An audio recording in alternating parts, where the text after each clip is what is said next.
어제 저녁에도 좋았고 오늘도 좋고 여튼 피곤하셨을 텐데 대단히 감사합니다. 하나님께 영광의 박수뿐만 아니라 우리 찬양하셨던 우리 귀한 분들 또 격려하는 의미에서 우리 박수로 하나님께 영광을 올려드리도록 하겠습니다.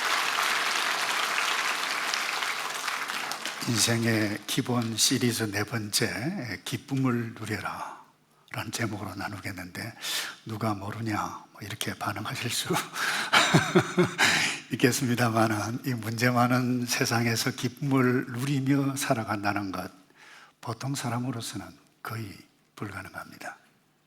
그런데 성도는 가능합니다.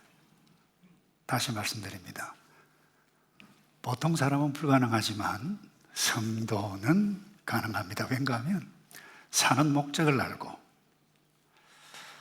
또 내가 그리스도의 예수님의 성품을 닮아가는 데 집중하고 또 삶의 우선순위를 제대로 아는 성도이기 때문에 그렇습니다. 여러분 경험하고 알다시피 우리 삶이 우리의 의도대로 척척되어지지 않습니다. 돈도 척척 들어오지도 않고 또 건강도 또 인간관계도 모든 것들이 내 의도대로 되지 않습니다. 그런데 여러분 내 의도대로 돈도 척척 들어오고 건강하고 또 내가 하고 싶은 일 내 마음대로 척척 한다고 해서 반드시 기쁨 누리는 것은 아닙니다. 문제가 더 많이 있으면 들어오면 들어올수록 문제도 발생합니다. 제가 몇 년 전에 서울에 있는 강남에 있는 교회 집회에 갔을 때 한 장로님 초청받아서 식당에 가면서 옆에 분을 소개하더라고요. 목사님 요즘 이 말을 아시냐고 조물주 위에 건물주라고 그러더라고요. 내가 무슨 말인지 조물주 위에 건물주래. 근데 이분이 건물주입니다 그러더라고요. 오래전에 우리 성도 가운데 한 분이 목사님 빌딩주는 항상 머리가 띵합니다 그러더라고요. 그러니까 머리가 복잡하다 이 말이죠. 여러분 머리가 복잡한데 기쁨을 누리며 사는 것 그건 불가능합니다. 생각이 복잡한데 그러면 생각이 복잡할 때 그 생각을 단순화시키는 이게 굉장히 중요합니다. 그래서 오늘 이 사도 바울이 빌립보 교회 성도들에게 편지를 썼는데 아무리 상황이 복잡해도 생각을 단순화시키는 그 놀라운 지혜를 이 사도 바울을 통해서 발견하게 되시는데 그건 사람 때문에 감사한다. 3절에 보시면 이런 말씀이 있습니다. 나는 여러분을 생각할 때마다 내 하나님께 감사를 드립니다. 바울이 지금 이 말하는 여러분은 누구죠? 누구죠? 빌립보 교회 성도들입니다. 이들이 바울에게 감사거리만 제공하기 때문에 내가 너희를 생각할 때마다 감사한다 아니라는 거예요. 여러분이 아시다시피 복습을 좀 하면 바울이 2차 선교 여행 떠날 때 신라와 함께 갔습니다. 아시아로 가기를 원했는데 하나님께서 막으셨어요. 마게도냐에 있는 사람들이 환상을 통해서 오라고 해서 유럽으로 하나님의 인도하심을 받아서 갔는데 그 유럽으로 간 첫 번째 도시가 빌립보 지역이었어요. 거기서 자주장사, 비단장사 루디아를 만납니다. 복음을 전합니다. 그곳에 유화합니다. 거기서 복음을 전가하는 가운데 한 귀신 들린 소녀가 그 귀신의 능력으로 점을 쳐서 돈을 주인에게 벌게 해주는데 그것 보고 복음을 전하고 하나님의 능력으로 낫게 합니다. 그런데 이 유익을 얻었던 집주인의 농약으로 지역 감옥에 가게 됩니다. 그것도 맞아요. 착고의 발에 채입니다. 얼마나 스럽겠습니까? 근데 그때 한밤중에 하나님을 찬미했는데 놀라운 갑자기 지진이 일어나는 거예요. 옥문이 터졌어요. 그러니까 이 죄수들이 막 도망을 가서 간수의 입장에서는 그야말로 엄청난 위기인 것입니다. 그래서 큰일 났다 이게. 나에게 이제 직위 해제당했다. 차라리 죽는 것이 낫겠다. 자결하려고 했을 그때에 사도 바울이 주 예수를 믿어라. 그리하면 너와 내 집이 구원을 얻으리라. 이 상황이 맞는 소리입니까? 전혀 안 맞는 말이에요. 그런데 사도 바울은 주 예수를 믿으라.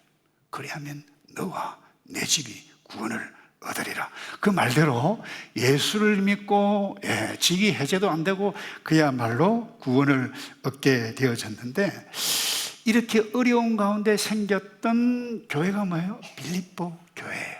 그런데 이 율법주의 선생들이 침투를 합니다. 그리고 몇몇 성도들은 그게 영향을 입어서 주장을 하고 사도 바울이 이야기하는 것과 서로 막 갈등을 하게 되어집니다. 이뿐만 아닙니다. 여러분이 아시다시피 그 교회에 유명한 두 여성 지도자가 있어요. 요디아와 순두개가 있습니다. 얼마나 갈등 표출이 심했는가 하면 온 동네방네 조금 좀 과장을 하자면 다 알았어요. 이런 사람들이 뭐예요? 빌립보 교회입니다. 저와 여러분이 이와 같은 상황을 딱 현실에만 집중한다라고 하면, 내가 너희들만 생각하면 진짜 답답하다, 머리가 띵하다, 끔찍하다, 아마 이렇게 표현을 했을는지 모릅니다. 내가 어떻게 해서 이 교회를 실컷 얻어맞고 거지에게 어렵게 교회를 세웠는데 너희끼리 누가 잘났니 못났니 파당이나 만들고, 막 이렇게 편지를 저 같으면 쓰기가 쉬웠을 것이에요. 근데 바울은 그렇게 하지 않았어요. 내가 너희를 생각할 때마다 감사한다. 놀라운 기쁨을 누리는 지혜 첫 번째 여기서 발견하게 되어집니다. 여러분들 한번 보세요. 여러분들이 자녀를 보고 또 돌아가는 일들을 볼 때, 특별히 자녀들을 볼 때, 여러분 문제없는 자녀가 아무도 없습니다. 자녀들을 보면 언제나 나에게 부모에게 감사거리만 제공해 주는 것 아닙니다. 때로는 마음이 아파요. 그럼에도 불구하고 얘야, 내가 너를 생각할 때마다 난 참 고맙다, 감사하다. 이게 뭐예요?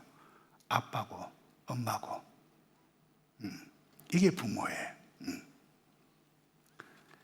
내가 여러분을 생각할 때마다 답답하다, 너 왜 그러니 도대체, 그렇게 하지 않았어요. 바울은 빌립보 성도들을 부정적인 부분 많이 있었지만 부정적인 거 드러내지 않습니다. 생각할 때마다 내가 하나님께 감사한다, 감사한다. 그리고 감사로 시작을 하고 또 이 빌립보 마지막 4장에 보면 감사로 마무리를 합니다. 이 바울을 돕기도 하고 예루살렘 지역교회에 어려움을 당할 때 구제하는 헌금을 가지고 왔어요. 그래서 이렇게 편지를 씁니다. 4장 18절에 지금 나는 모든 것이 풍족하고 넉넉하다. 여러분에게서 온 에바브로디도를 통해 받은 것 이내 더 풍족하다. 이것은 하나님께로 기뻐 받으실 향기로운 제물이다. 고맙다, 감사하다. 감사함으로, 지금 누구를요? 참 답답하다, 끔찍하다 이렇게 표현해야 할 그 사람들을 보고 뭐예요? 감사한다. 이 얼마나 우리가 이와 같은 훈련을 배워야 돼.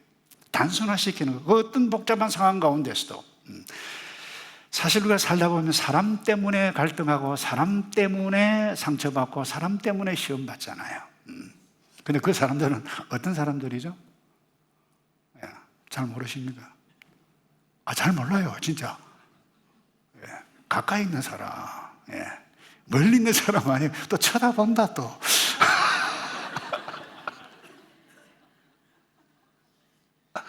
배우자 때문에, 가족 때문에, 친척 때문에, 목장에, 함께 같은 부서에, 이 사람 때문에, 멀리 있는 남섬, 북섬, 아니, 저 북극, 아프리카에 있는 사람 때문에 여러분 열받지 않습니다.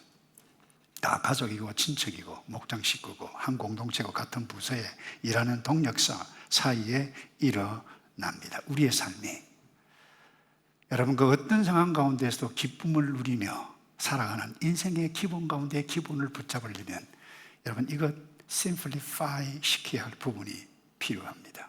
무엇입니까? 내가 사람에 대해서 단점도 많지만 장점을 보고 감사해가는, 내가 사람 때문에 감사하는 사람으로 살겠다. 이런 바울은 단점에 초점을 두지 않습니다. 즐거웠던 추억, 감사했던 부분, 그것을 먼저 생각하게 되어집니다. 정말 어려운 상황 가운데서 그 교회가 섰는데 그 교회가 힘을 합쳐서 사역자인 나를 후원하고 예루살렘 교회가 어려움을 당했을 때에 구제를 해가는 이 아름다운 부분, 그래서 내가 여러분을 생각할 때마다 하나님께 감사한다.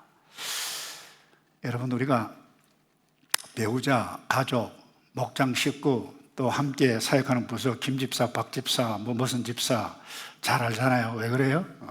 단점도 알고 장점도 알지만 우리는 그 단점에 더 집중하게 되어집니다. 참 종종 이런 이야기를 많이 들어요. 와, 진짜 당신 아내 환상적이다, 당신 남편 환상적이다 할 때 주로 쓰는 말이 뭡니까? 잘 모르십니까? 같이 한번 살아봐. 살아봐라 그래요. 그렇기 때문에 우리의 단점을, 장점도 다 알지만, 근데 우리가 왜 불행을 선택하느냐? 단점을 더 크게 봅니다. 그러니 불행을 선택합니다.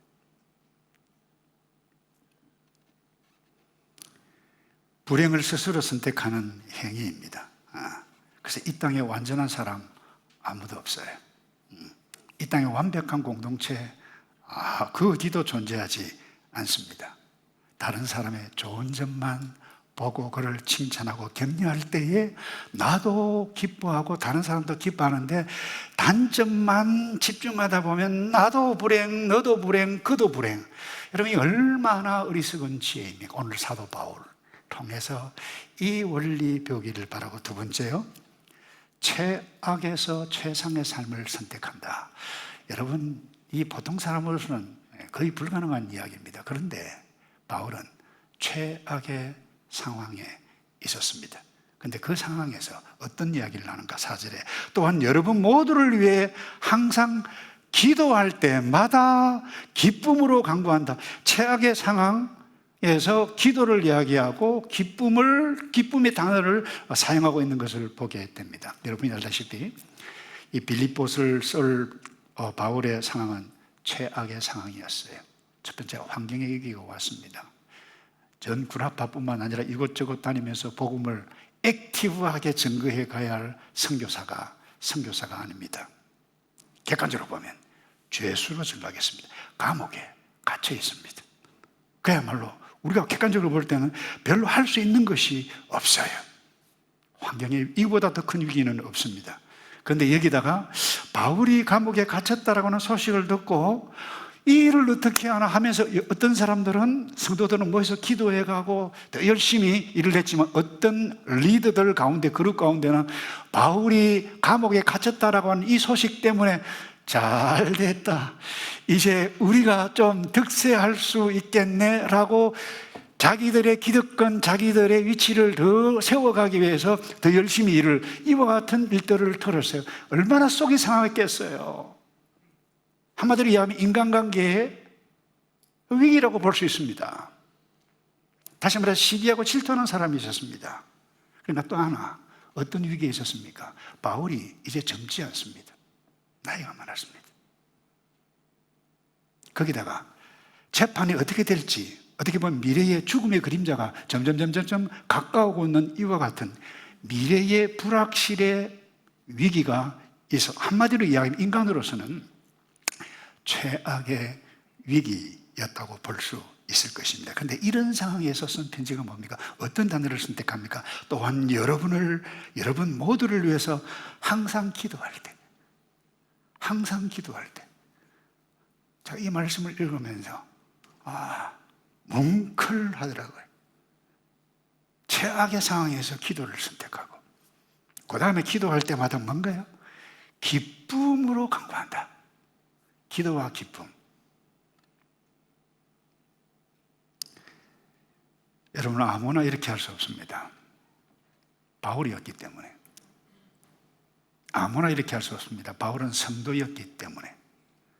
저는 그래서 오늘 2부 예배 드리고 있는 저와 여러분, 바울과 똑같이, 아니 바울 넘어 더 이상 할 수 있다고 생각하고 믿고 그렇게 되기를 주님의 이름으로 축복합니다.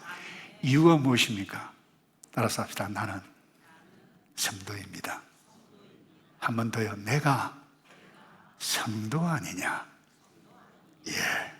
꼭 기억하기 바랍니다. 이보다 더 중요한 태도는 없을 것입니다. 그래서 하나님의 백성은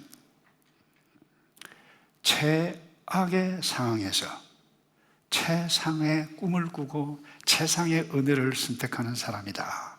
저는 그렇게 확신합니다. 우리의 믿음의 조상 아브라함을 한번 보세요. 75세 때 갈대 우루 우상의 도시에서 하나님의 부름을 입고 그야말로 하나님의 약속 때문에 최상의 선택을 시작하게 되어지는데, 여러분이 아시다시피 가나안 땅에 기근이 왔을 때 비겁하게 거짓말도 하고 피신도 하고 그렇게 했습니다마는 아내 임신할 수 없었습니다. 할머니입니다, 사라.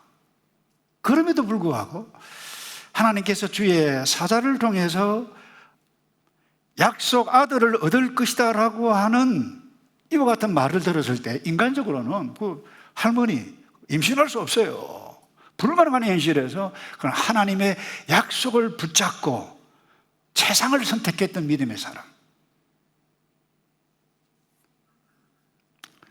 근데 이보다 더 심각한 일이 일어나죠. 여러분이 아시다시피 이 아이가 금쪽 같은 그 아들이 이삭을 얻었습니다. 태어났습니다. 얼마나 기쁩니까? 애지중지하는데 이 아이가 소년이 되어졌을 때 하나님께서 최악의 상황을 좀 하나님께서 만드시는 것은 아닌데 그렇게 시험하시려고 그렇게 했잖아요. 바쳐라. 그것도 제물로 번제로 바쳐라. 번제라고 하는 것은 짐승을 말이죠. 제물을 칼로 죽여서 난도질을 내서 태우는 것입니다. 말이 됩니까, 여러분? 최악의 상황 아니에요? 고민하다가 아기 데리고 이삭 데리고 모리아 산으로 올라갈 때에 어떤 일이 일어납니까?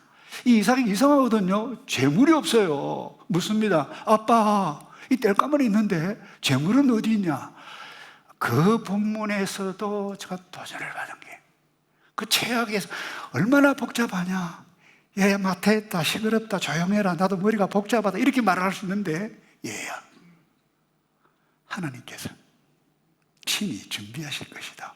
와, 이런 단어, 이런 최상의 단어를 선택하는 것을 보게 됩니다. 어떻게 됩니까? 내리치려고 칼로 돌 때 됐다 아브라함아 아브라함아 하는데 뭐예요? 숯불에 걸려있는 양 한 마리가. 그래서 그 양으로 제물을 드리지 않습니까? 이때 등장한 말이 뭡니까? 한번 따라서 합시다. 여호와 이레.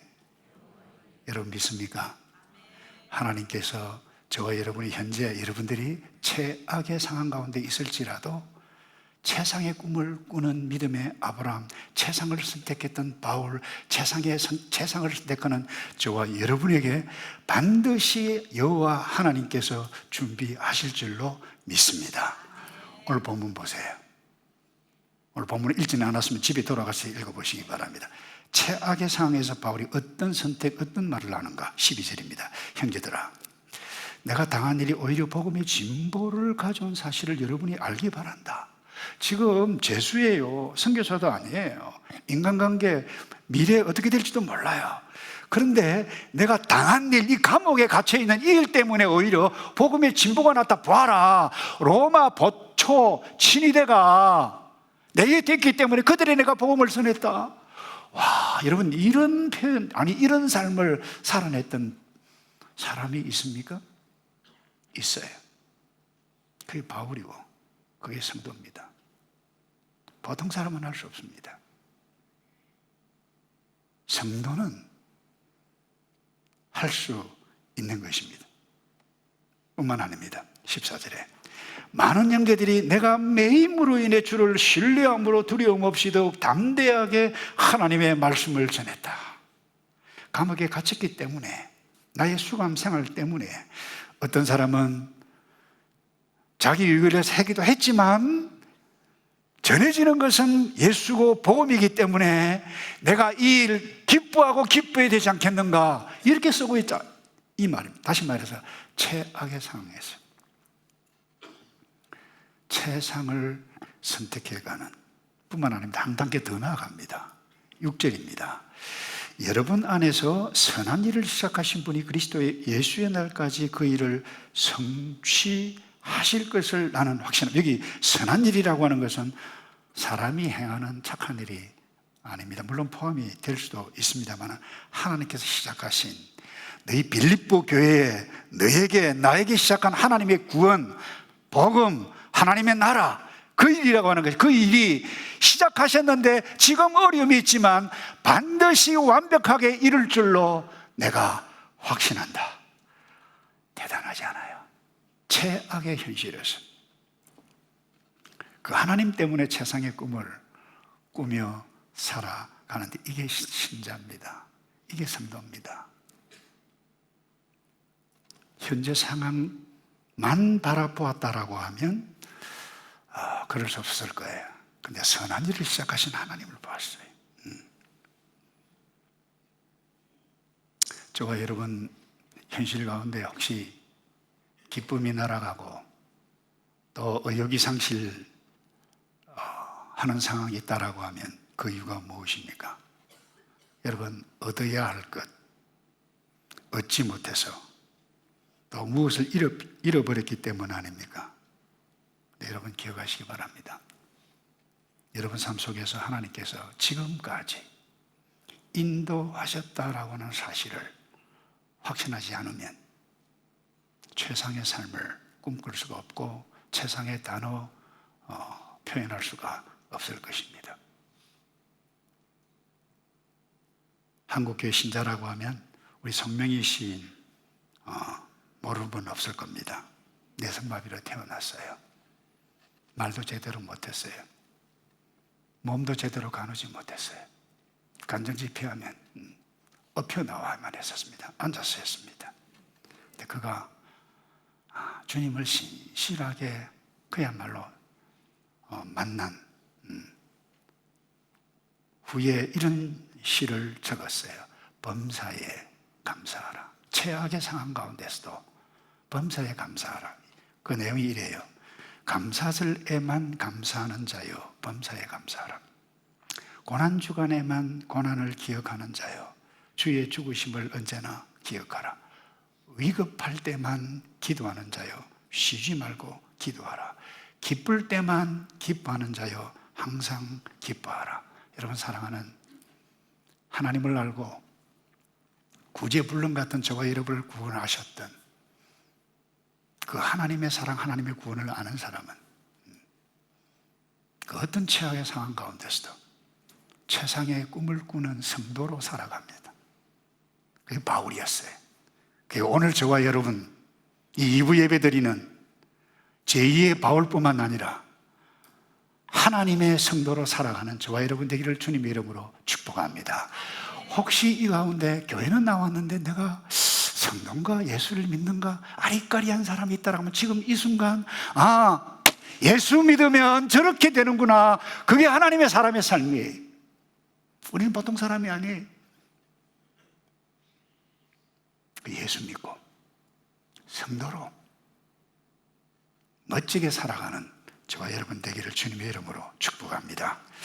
마지막으로요, 여기 보면 같은 맥락입니다만은 사도 바울이 사람과 함께 했어요. 자, 5절에 보면 이런 말씀이 있어요. 이는 여러분이 첫날부터 지금까지 복음에 동참해 주었기 때문입니다 라고 표현을 해가고 있는데 이 바울이 빌립보 교회 성도들을 어떤 시각으로 바라보고 있는지를 볼 수 있습니다. 지금 빌립보 성도들은 뭐예요? 복음을 시작 때부터 지금까지 나와 함께 했던 거예요. 동력자로 본다는 거예요. 동지로 본다는 거예요. 여러분 적지 않은 사람을 빌립보 교회 성도들 알았어요. 초창기 때 루디아도 알고 에바브리티도 좀 알았습니다만 모든 사람을 빌립보 교회 성도들 모든 사람을 바울이 아는 것 아니었습니다. 소식을 들었어요. 그럼에도 불구하고 쓰는 편지가 뭡니까? 너희들은 보통 사람이 아니라 나와 함께 복음에 동참하는 거예요. 신앙의 동지다. 이 놀라운 것입니다. 아이고, 막 머리 아프다. 막 요디아 누가 막 순두부라고 장난치는 사람도 있습니다. 막 됐다, 이제 그와 같은 표현을 할 수도 있을 것입니다. 그러나 그렇게 하지 않았어요. 우린 성도, 우린 신앙의 동지라고 하는 것입니다. 분리의식이 아닙니다. 더더군다나 이 선한 일이라고 하는 것은 구원의 역사, 하나님의 나라, 빌립보에서 시작했는데 반드시 하나님의 나라 구원 복음의 역사가 완벽하게 이루어질 것을 내가 확신한다. 이 대단합니다. 이와 같은 마음을 가지고 이 일에 너희들이 나와 함께 가는 신앙의 동지다. 굉장히 중요합니다. 근데 오늘날 이와 같은 동지 의식들이 많이 약해졌어요. 나 혼자가 편해. 예배를 드려도 혼자 예배드리고 은혜 받고 그냥 샥 가는 것이 좋은 것 같아. 괜히 목장이다 뭐 사역부서도 하면 그 사람 만나고 내가 좋아하는 사람만 만나는 것이 아니고 아이고 열받게 하는 사람도 만나는데 아이고 이제 막 짜증난다 짜증나. 난 나의 길을 걸어갈 거야. 그래서 마지막 바울이 그랬습니다. 디모데후서에 편지를 쓸 때 마지막 때가 되면 마음이 이와 같은 마음들이 극대화될 것이라고 그랬어요. 이미 일어나고 있습니다. 하늘의 교회는, 오클랜드에 있는 모든 교회는 주님의 몸된 교회입니다. 여러분, 이 교회는 주께서 세우셨습니다. 우리 모두가 신앙의 동지이고 하늘의 교회뿐만 아니라 이 지역에 있는 모든 성도들을 신앙의 동지로 생각하지 아니하면 우리는 잘못된 생각으로 신앙생활을 할 수가 있습니다. 아무리 그래도 나는 나의 길을 걸어가기 싫어. 교회 공동체에 속하면 봉사도 해야 되고 마음에 들지 않는 사람도 만날 텐데 제가 한번 이야기했나요? MZ세대의 특징이 무엇입니까? 이걸요? 어떤 일을 하면 제가요? 왜요? 근데 요즘은 한 단계 더 지나가지고 묻지도 안 한답니다. 묻지도 그냥 조용히 빠진대요. 그냥 하기 싫으면 안 합니다. 편할 수 있습니다. 근데 섬김의 기쁨을 누릴 수가 없어요. 희생하면서 고난당하면서 섬겼을 때 하나님 앞에 성도는 그와 같은 상황 가운데서 기쁨을 누려갈 수 있는 자가 성도입니다.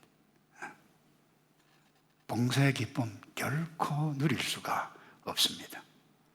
여러분 결혼을 하고서도 부부가 되었으면서도 불구하고 나 자신의 기대와 다르면 참 힘들다. 이제 나 혼자가 좋겠다. 혹시 그런 생각 가지고 있는 분이 있습니까? 이와 같은 마음들이 점점 많아지고 있어요. 여러분 데이트할 때 생각해 보세요. 모든 거 다 헌신하고 투자하고 했잖아요. 그래서 결혼식 했는데 얼마나 좋아요. 이제 모든 거 다 했다. 다 얻었다라고 했는데 어느 순간에 살다 보면 이 문화 풍조에 해당하다 보면 야, 나 이제 할 만큼 했다. 나 지쳤다. 피곤하다. 여러분 그와 같은 마음에 딱 클릭하면 하나님의 창조 질서에서 벗어납니다. 본인 불행합니다. 상대방 불행합니다. 자녀들 불행합니다. 부모 불행합니다. 함께 인생길 걷기보다 혼자 걸을 생각을 합니다. 최악을 선택하는 것입니다. 기쁨을 잃을 것입니다. 행복도 잃을 것입니다. 이 빌립보서는 아주 짧은 4장입니다. 말씀을 마무리하기 원합니다. 집에 들어가서 읽으면 한 10분, 15분이면 다 됩니다. 한번 읽어보세요. 이 짧은 넉 장이지만 이 기쁨이라는 단어가 몇 번 나오는지 한번 헤아려 보시기 바랍니다. 10번이 넘습니다. 그래서 별명이 기쁨의 편지라 그랬는데 사람들을 동력자로 믿음의 동지로 인식하게 되어질 때에 기쁨을 얻게 되어집니다. 구원의 열매, 이루어가는 과정은 정말 힘들지만 하나님께서 반드시 이루어가게 해주실 것이다 라고 하는 이것을 확신하는 가운데 때로는 단점들도 많은 사람들이지만 함께 동력적으로 신앙의 동지로 인식하며 나가게 되어질 그때에 기쁨을 얻게 되어집니다. 이 조이 선교회라고 있습니다. 조이, 여러분이 아시다시피 이 스펠이 Joy입니다. 그 의미를 이렇게 해석하더라고요. 첫째, Jesus Christ. 프라이오리티를 처음에 그 어떤 복잡한 일들을 최악의 상황을 만난다 할지라도 첫째, 예수 그리스도께서 원하시는 것이 무엇인 거기에 집중한다는 거예요. 그럼 두 번째, others. 다른 사람. 세 번째, yourself. 그래서 이 우선순위가 Jesus first, others second, third 마지막에 yourself. 이럴 때에 기쁨을 누리게 되어지는데 오늘 저와 여러분은 이것을 거꾸로 내가 싫으면 다 싫은 거예요. 내가 싫으면 하나님도 교회도 자녀도 없어요. 그래서 여러분 우리 삶의 자세, 태도를 오늘 이 바울을 통해서 배워야 할 지혜가 바로 여기에 있습니다. 이제 내 주위에 있는 모든 사람 감사하며 살아가겠다. 최악에서 최상을 선택하는 사람으로 살겠다 뿐만 아니라 모든 내 주위에 있는 모든 사람들 신앙의 동지로 함께 살아가. 여러분 기쁨을 잃지 않고 또 힘든 가운데도 힘듭니다. 그러나 기쁨과 즐거움은 달라요. 기쁨은 나의 선택입니다. 기뻐해가며 힘든 일을 만들 때마다 그렇게 기도하시기 바랍니다. 나 주님의 기쁨 되기 원하네. 이 찬송하면서 멋지게 달려가시는 저와 여러분 되기를 주님의 이름으로 축복합니다. 기도하겠습니다. 아버지, 최악의 상황에서도 성도이기에 최상을 선택해가 주께서 예비해 놓으신 기쁨을 선택해가며 누려가는 우리 모두이도록 복을 내려 주시옵소서. 예수 그리스도의 이름으로 기도하옵나이다.